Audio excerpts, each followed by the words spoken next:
안녕하세요. 내 마음속 책다방입니다.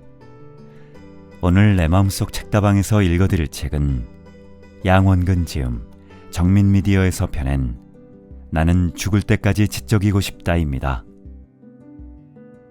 나는 죽을 때까지 지적이고 싶다는 지식만 쌓는 교양 속물이 아닌 지식으로 성인이 되는 참된 지성인의 삶을 추구하는 저자의 이야기를 솔직하게 펼쳐낸 책입니다. 저자는 이를 통해 그 이전의 삶과 달리 이후가 얼마나 풍성해졌고 행복해졌는지 그 실질적 변화를 이 책을 통해 보여줍니다. 인터넷, 스마트폰으로 몇 번만 검색하면 온갖 정보를 손쉽게 취할 수 있는 지금은 그야말로 정보의 시대입니다. 하지만 쉽게 얻는 정보인 만큼 웬만한 정보로는 경쟁이 되지 않는 세상입니다. 우리가 지식인이 아닌 지성인으로서의 삶을 살아내야 하는 이유는 바로 이 때문입니다.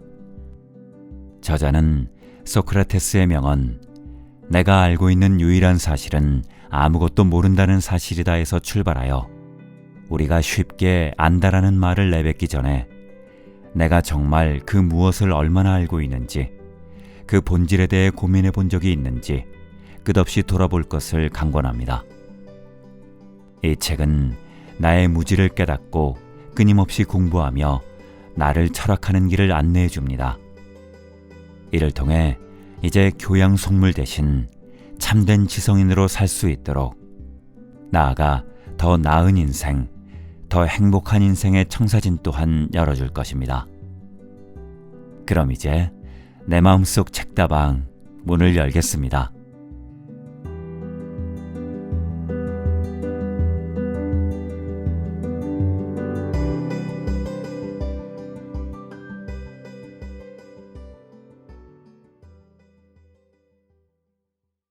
나는 죽을 때까지 지적이고 싶다. 양원근 지음. 파트 1. 배움의 의미.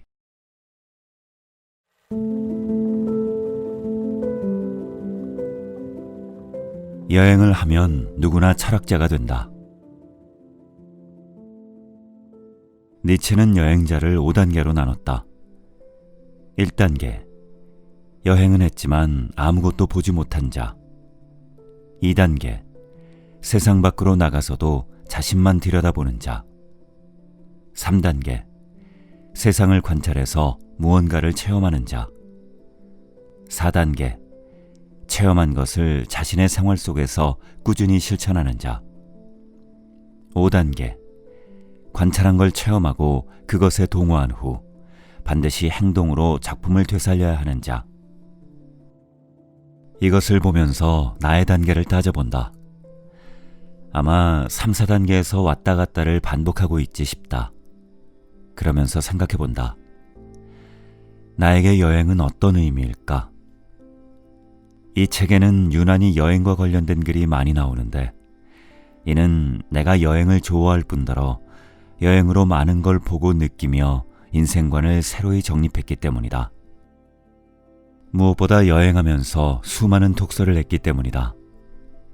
그만큼 여행은 나에게 무척 중요한 삶의 일부분이며 낯선 곳에서 새로운 나를 마주하는 귀중한 여정이다. 특히 여행하면서 나는 사람과의 관계를 많이 생각하게 된다. 혼자 하는 여행도 많지만 20년 동안 동고동락한 직원과 함께 여행을 떠나거나 소중한 사람과 오랜만에 하는 여행 속에서 나는 나를 넘어서 상대를 바라보고 나아가 세상까지 바라보는 놀라운 경험을 한다. 그리고 결국 이 세계는 복잡한 실타래처럼 우리 모두가 연결되어 있음을 깨닫는다. 이 사실을 자주 잊게 된다는 것이 안타깝지만 적어도 그 순간만큼은 곁에 있는 이들을 마치 또 다른 나를 대하듯 소중히 여기며 그 마음을 이어가겠다고 다짐하게 된다. 그러니 여행이란 얼마나 소중한 삶의 일부인가. 나는 기회가 닿을 때마다 지역과 상관없이 여행을 가곤 하는데 그중 어떤 여행은 삶을 완전히 새로 쓰게 만드는 계기가 된다. 아마 이 말을 듣는다면 나도 비슷한 경험을 했어 라고 생각하는 사람이 있을지도 모르겠다. 여행은 짧든 길든 내가 살아오던 기존의 일상에서 완전히 벗어나는 순간의 연속이다. 그 분주함과 설안에서 잠시 떠나 멈춤과 여백 속에서 나를 발견하고 삶을 돌아보는 시간을 갖게 된다. 물론 관광객이 아닌 여행자로 그곳에 존재할 때 말이다. 멈춤이 없는 삶은 마치 도화지 속에 빽빽하게 들어찬 그림과 같다. 아무리 좋은 그림도 여백이 없다면 그 아름다움을 제대로 느끼지 못한다. 삶을 성찰하고 재검토하는 시간은 늘 멈춤 속에서 얻어지며, 그렇기에 그 시간을 제대로 가지지 못한다면 인간은 메마르고 동시에 내가 잘 알지도 못하는 무언가로 가득한 삶을 살게 된다. 생각만 해도 숨이 막히지 않는가? 우리는 그 멈춤 속에서 생각의 씨앗을 새로 심으며 그것은 언젠가 생각지도 못한 좋은 열매로 우리 삶을 풍요롭게 한다. 아마도 니체가 말한 5단계의 작품은 그 열매 중 하나일지 모르겠다. 혹은 좋은 습관이나 삶의 태도, 그리고 세상을 바라보는 새로운 관점도 그러한 좋은 열매 중 하나일 것이다. 그래서 나는 여행할 때마다 그 씨앗을 새로 심고 열매를 틔우면서 삶의 막을 다시 펼치곤 했다. 그러지 못했다면 나는 아마 다른 사람이 되어 있었을지도 모른다. 요즘 그 어느 때보다 열심히 일하면서 한 5년쯤 후에는 잠시 일을 내려놓고 혼자 긴 여행을 다녀올까 생각하곤 한다. 괴테는 마이마르 궁정에서 10년 동안 자신의 소임을 충실히 하다가 안식년이 되자 로마로 여행을 떠났다. 행선지와 기간도 모른 채 그 누구에게도 알리지 않은 채 불쑥 말이다. 여행이란 낯선 곳에서 다른 사람을 통해 자신을 들여다보고 자기를 새롭게 만드는 일이라고 하던 괴테의 생각이 고스란히 반영된 여행이었다. 그리고 그 여행이 자기 삶을 얼마나 풍요롭게 해줄 것인지 괴테는 이미 알고 있었는지 모르지만, 실제로 그는 그 여행에 대해 로마에 도착한 첫날이 나의 제2의 탄생일이자 나의 진정한 삶이 다시 시작된 날이라고 표현할 정도로 중요한 여정이었다 한다. 그는 2년 동안 이탈리아를 다니며 수많은 예술과 자연을 접했고 사람들이 사는 방식들을 새로이 관찰하고 연구하면서 전과는 전혀 다른 새로운 세상에 대한 통찰을 얻을 수 있었다고 한다. 나 역시 미래에 떠나게 될 그 여행이 어디로의 여행일지, 얼마만큼의 여행일지는 아직 모르지만 그것이 내 삶을 또 한 번 긍정적으로 바꾸고 새로운 장을 펼치리라 믿는다. 그리고 여행과 찰떡궁합인 독서 역시 원없이 하고 오리라 생각한다. 그러한 생각은 벌써 내 가슴을 설레게 한다. 여행을 하면서 우리는 그 어느 때보다 나와 세상, 그리고 사람과 자연에 대해 생각하게 된다. 그래서 나는 여행을 하는 순간 우리는 모두 철학자가 된다고 생각한다. 철학자이자 인문학적 여행자라 불렸던 괴테처럼 일상을 떠나 여행자가 된 순간만큼은 우리 역시 철학자가 되는 것이다. 누군가가 여행은 행복이 목적이다라고 했던 것은 여행을 상상하는 순간부터 우리를 웃게 만들고 우리의 가슴을 뛰게 만들기 때문이리라. 그래서 그 목적은 여행을 떠나기 전과 여행 후 돌아와 아쉬움의 다음 여행을 기약하며 열심히 달리는 순간까지도 계속 달성하게 되는 듯하다. 그러니 여행은 곧 행복이며 여행하는 우리는 행복한 철학자 아니겠는가?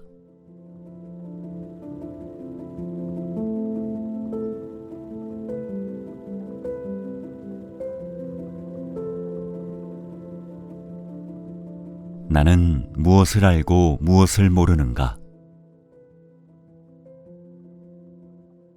우리 회사는 한국에서는 제법 긴 역사를 가진 번역 출판기획 회사이기도 하지만 동시에 미국, 일본, 중국, 대만 등에서 출간하는 외서를 한국에 중개하는 에이전시이기도 하다. 20년 넘게 이 일을 해오면서 전 세계에서 출간되는 도서들을 자연스레 접하고 그중 양서를 선별해 한국 출판사에 소개하다 보니 이 책은 지금 출간하면 반향을 일으키겠구나 하는 게 어느 정도 보인다. 그렇게 오랫동안 외서들을 접하면서 나는 베스트셀러의 가능성 여부와 상관없이 이 책은 우리 청소년들이 읽으면 참 좋겠다 싶은 도서를 많이 보았다. 안타깝게도 시간이 많이 흘렀지만 아직 한국에서 출간되지 않은 책이 많은데 이유인즉 한국의 교육과정이나 정서와 많이 달라서 소비권을 준 부모가 이 책들을 아이에게 사주지 않는다는 것이다. 특히 철학을 공부하고 독서에 깊이 빠져들면서 미래의 우리 아이들이 이런 책을 읽으면 어떨까, 이런 공부를 하면 어떨까 하는 생각을 많이 하게 되었다. 프랑스의 수능 시험에는 이런 문제가 나온다고 한다. 자신이 모르는 행복은 가능한가? 어떤 정답지도 모범 답안도 힌트도 없이 오직 이 문제 하나와 백지를 준 다음 4시간 동안 쓰게 하는 것이다.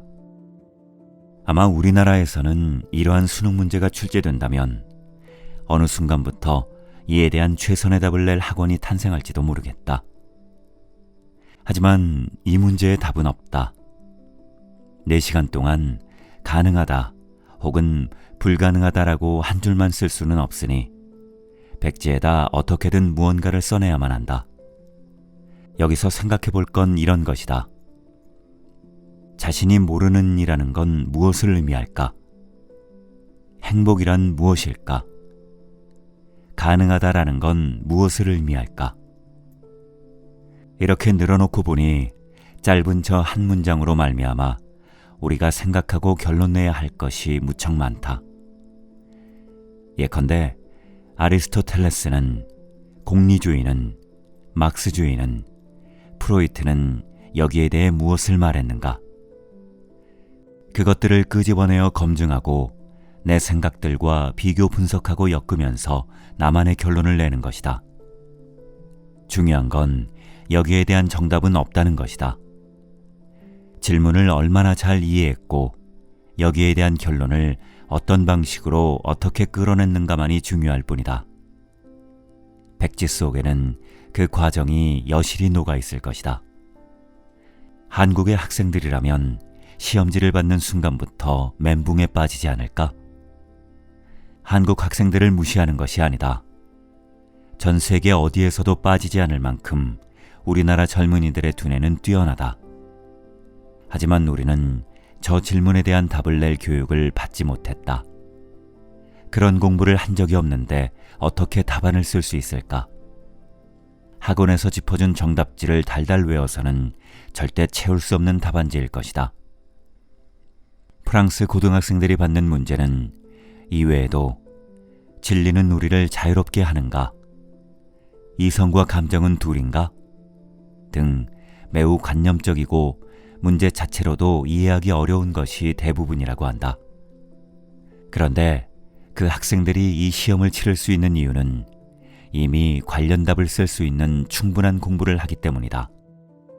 즉 프랑스에서는 고등학교 3학년이면 인문사회, 자연과학을 통틀어 무조건 바칼로레아, 고등학교 졸업시험이자 대학교 입학시험을 통과해야 하는데 그래서 모든 아이가 일주일에 8시간씩 철학 공부를 한다고 한다. 그렇게 졸업을 하고 20살이 된 아이들은 어떤 사람이 되어 있을까? 나이가 훌쩍 들어 철학에 빠진 나도 이렇게 많이 바뀌어 가는데 젊은 시절 철학과 인문학에 빠져 그들 속에 스며든 수많은 철학자의 사유들이 그들을 얼마나 성장시킬까? 우리나라에선 상상도 하기 힘들 정도다. 철학을 공부한다는 것은 기본적으로 내가 무엇을 모르는지 그리고 무엇을 아는지를 공부하는 것으로부터 시작한다. 나는 이것이 시작이라고 했지만 니체가 자서전에서 나는 어떻게 오늘의 내가 되었는가라고 한 것처럼 나의 생각이 어디서부터 왔고 그 생각이 어떻게 내 생각이 되었고 오늘의 나를 만들었는지를 아는 것은 이 공부의 전부일지도 모른다.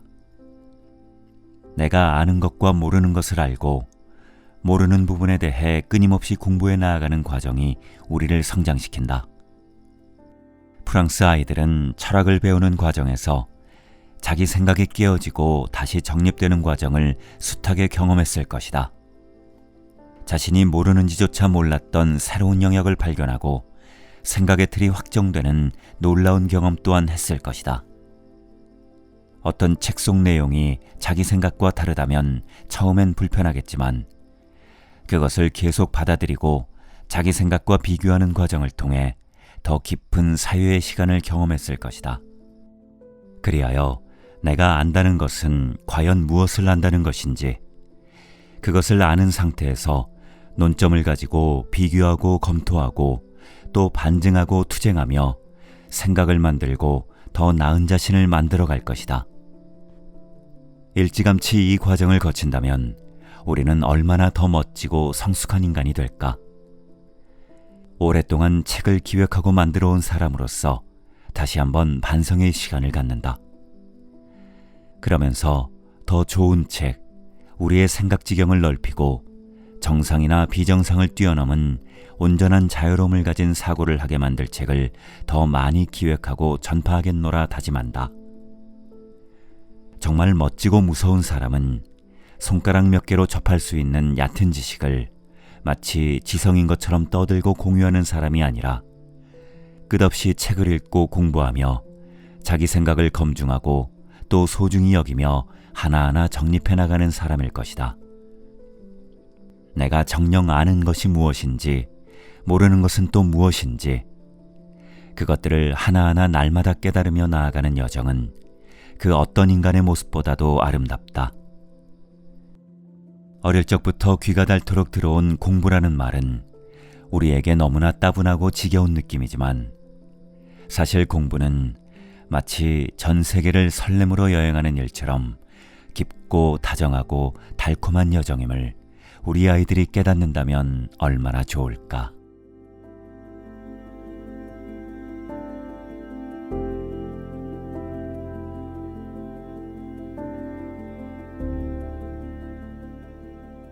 빈 수레가 요란할까, 찬 수레가 요란할까? 유대인의 도서관은 시끄럽다라는 말이 있는데 상상이 가는가? 우리나라 도서관을 연상해보면 길게 늘어선 책꽂이 사이를 발소리라도 날까 조심스럽게 거니는 사람들, 책상 앞에 앉아 조용조용 책장을 넘기며 책을 보는 사람들이 자연스레 떠오른다. 서로의 말소리가 최소화된 정적인 공간이 우리의 도서관 아니던가. 그런데 유대인의 도서관은 시끄럽다고? 대체 무슨 말일까? 이 말은 바로 그들의 토론 문화에서 기인한다. 유대인들은 도서관 곳곳에 앉아 이야기를 나눈다. 그 이야기란 다름 아닌 자신들이 습득한 지식에 대해 서로 갑론을박하며 토론을 하는 것이다. 어떤 주제를 놓고 거기에 대해 끝없이 이야기를 나누면서 자기 생각을 상대에게 주장하기도 하고 또 상대의 논리에 설득당하며 최선의 결론을 이끌어낸다. 이 과정을 통해 그간의 지식 습득으로 갖게 된 생각에서 더 나아가 새로운 사실과 관점들을 바라보게 되고 생각의 지경이 넓어지는 경험을 하게 된다. 시끄러운 도서관의 풍경이란 우리나라에선 상상도 안 되는 일이다. 오랫동안 독서 모임을 주관해 보면서 그리고 철학, 인문학 수업을 하면서 느낀 것은 우리나라 사람들은 토론을 선뜻 즐기지 못한다는 사실이다. 요즘 젊은 친구들은 어떨지 모르겠지만 우리 세대를 포함한 기성세대들은 토론을 논쟁이나 대립으로 보는 측면이 많았다. 지식은 책을 읽거나 강의를 통해 들은 정보를 내 안에 축적하는 것으로 정의 내리는 경우로 보았다. 그래서 누가 더 많이 아느냐 하는 건 곧 얼마나 많은 책을 읽고 정보를 습득했느냐에 따라 판단되는 것이었다. 하지만 안다는 것은 내 머릿속에 많은 정보를 우겨넣는 걸 의미하지는 않는다. 무언가를 내 것으로 만든다는 건 내가 아는 것으로 누군가와 충분히 토론할 수 있음을 의미하며 그 토론을 통해 내가 아는 것에서 한 걸음 더 나아갈 수 있다는 사실을 의미한다. 그러나 토론이란 말은 어쩐지 우리에게 선뜻 용기를 일으키는 말은 아니다. 그러나 또 아이러니하게도 막상 누군가가 하나의 주제에 대해 이야기를 꺼내기 시작하면 또 다른 누군가가 거기에 대해 조심스레 답을 하고 그러다 보면 긴 시간 열띤 토론회장이 열리게 된다. 시간이 흐르면서 처음보다는 훨씬 적극적으로 손을 들어 이야기하고 나중에는 서로 말을 하기 위해 순서를 다투기도 한다.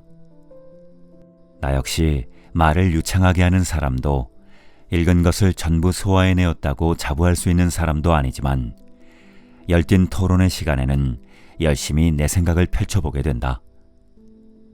한두 시간 동안 누구랄 것도 없이 그렇게 실컷 떠들고 나면 그전과 다른 훨씬 똑똑해진 내가 된 듯한 느낌도 든다. 내가 아는 것을 주장하기 위해 논증하고 다른 사람의 이야기를 통해 내 생각을 재정립하는 과정은 단순한 알무로부터 우리를 훨씬 더 성장시키기 때문이다. 아쉬운 것은 이렇게 성인이 된 이후 알물 위한 토론을 이어갈 장이 많지 않다는 현실이다.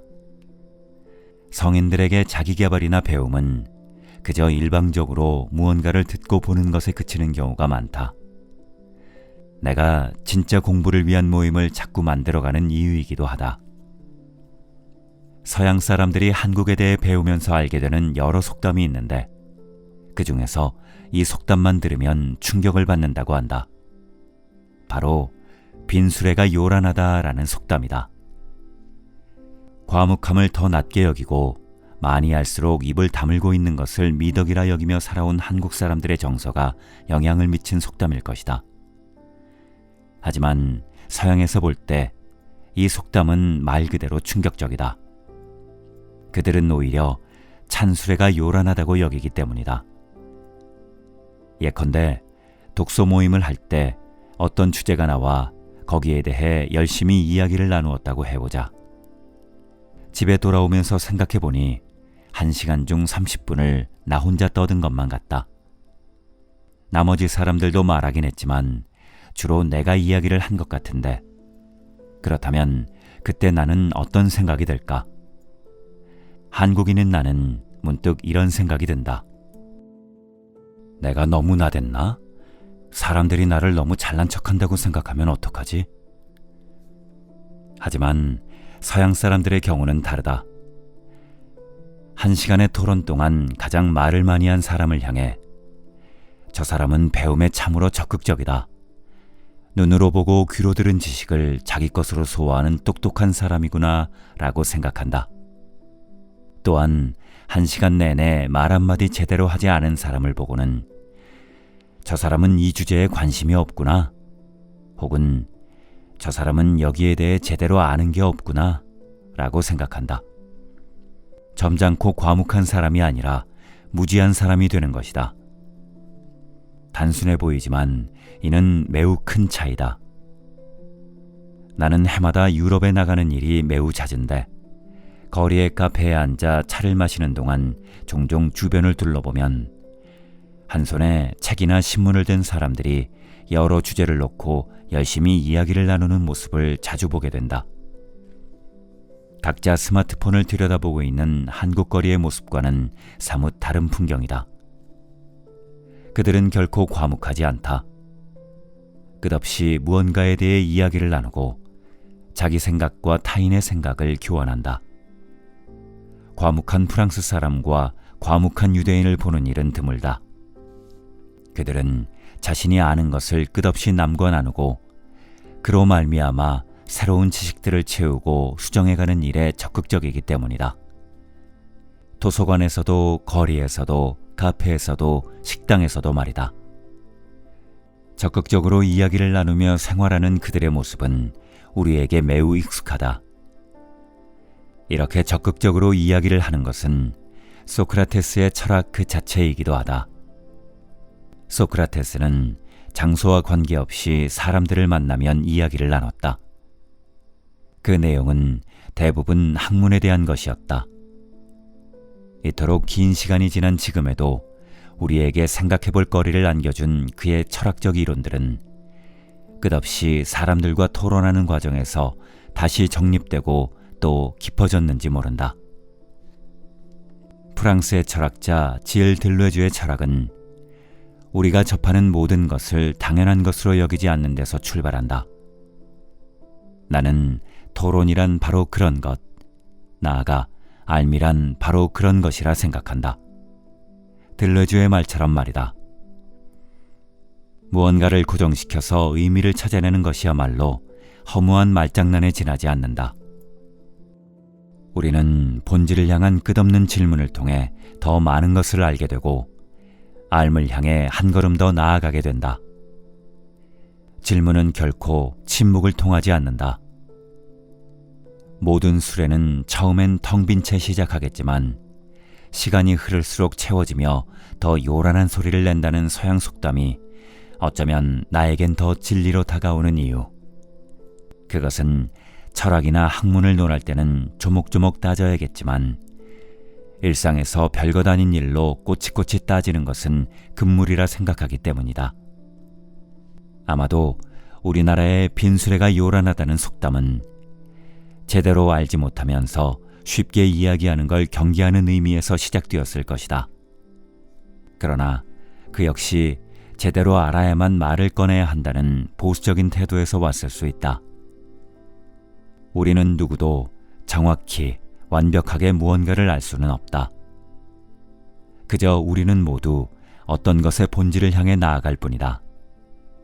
잘 모르는 데서 시작해 조금 더 아는 대로 나아간다는 뜻이다. 그러므로 요란한 수레가 되기를 두려워하지 말자. 그 과정은 곧 알미 없어 텅 빈 수레에서 생각이 꽉 찬 똑똑한 수레가 되는 길일 테니까.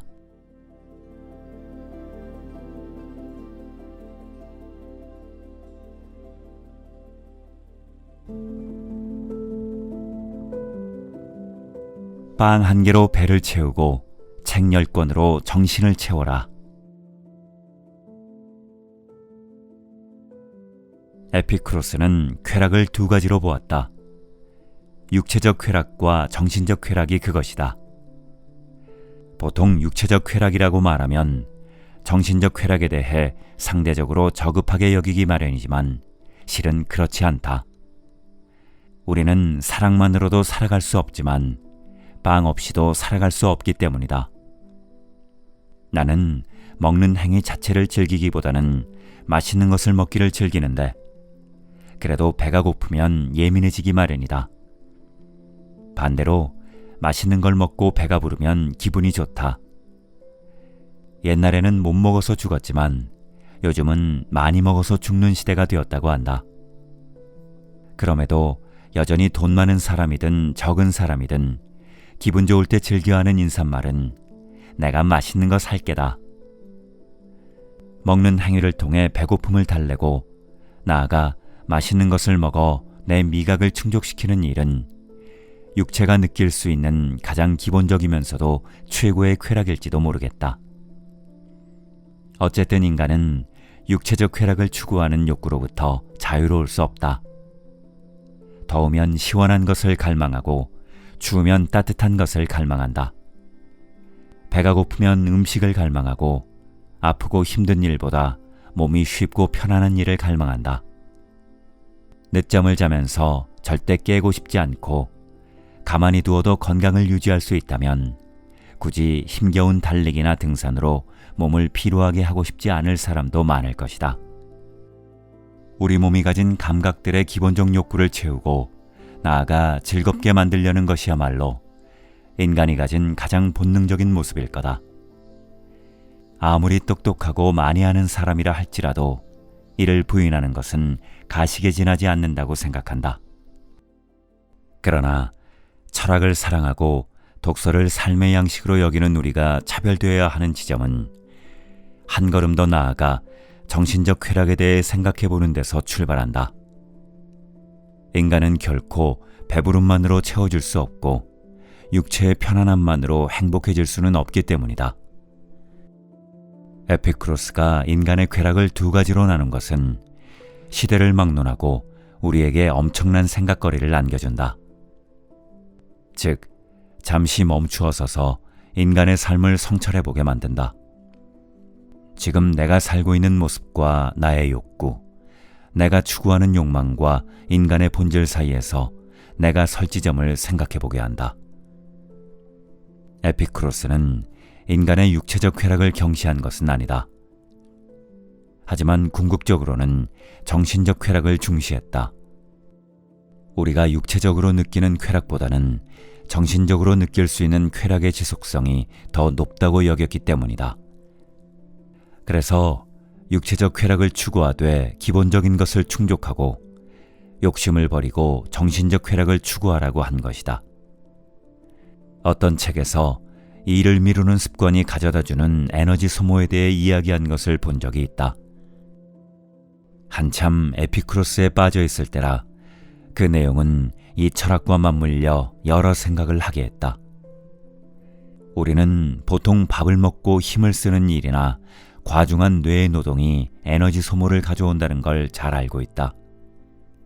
그러나 우리가 정신적으로 느끼는 고통, 채워지지 않는 욕구로 말미암아 소모되는 에너지 역시 엄청나다는 사실을 아는가?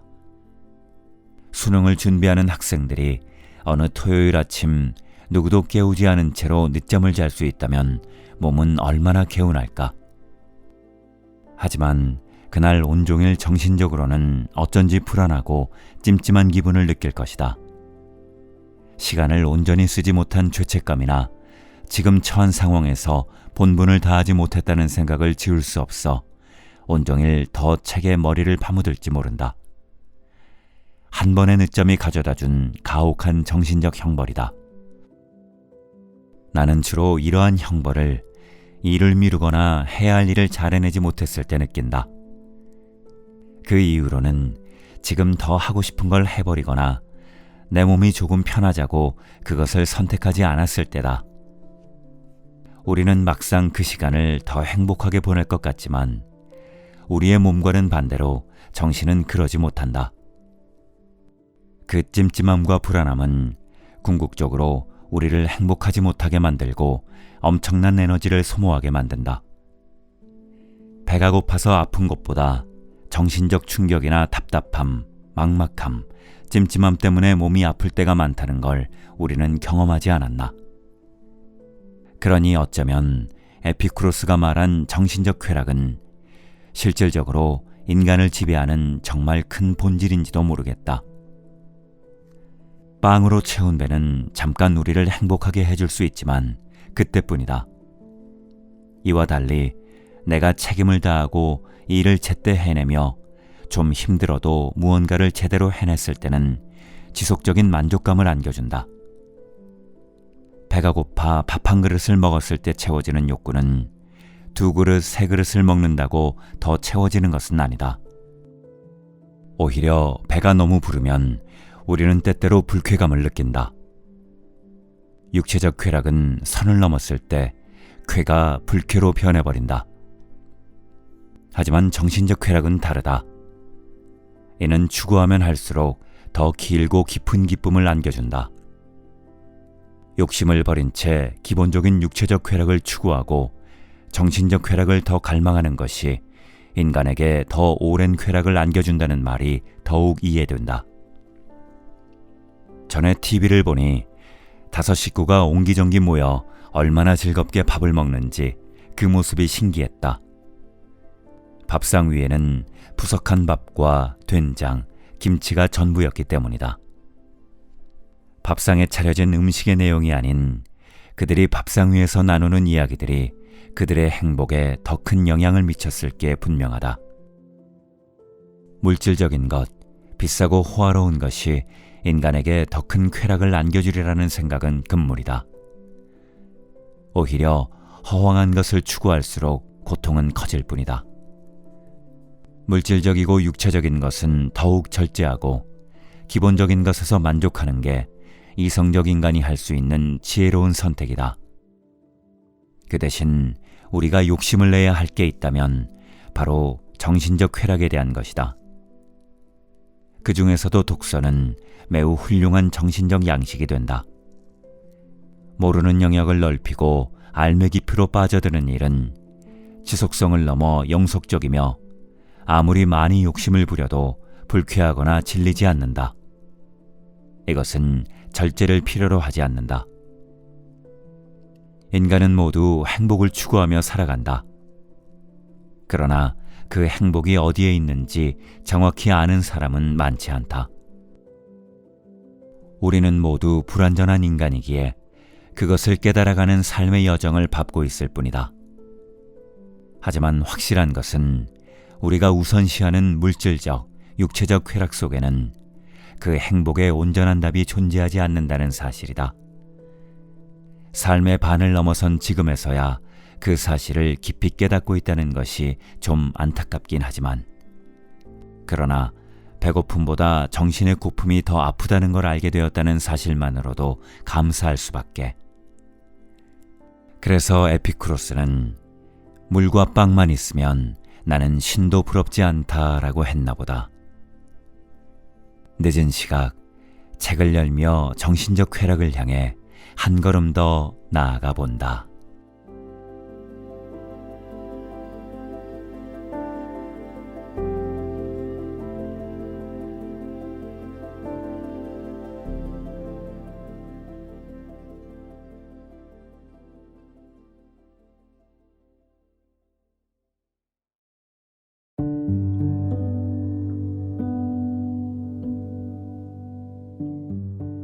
이제 내 마음속 책다방 마칠 시간이 되었네요. 오늘도 함께 해주셔서 감사합니다. 저는 다음 시간에 새로운 책을 가지고 다시 인사드릴게요.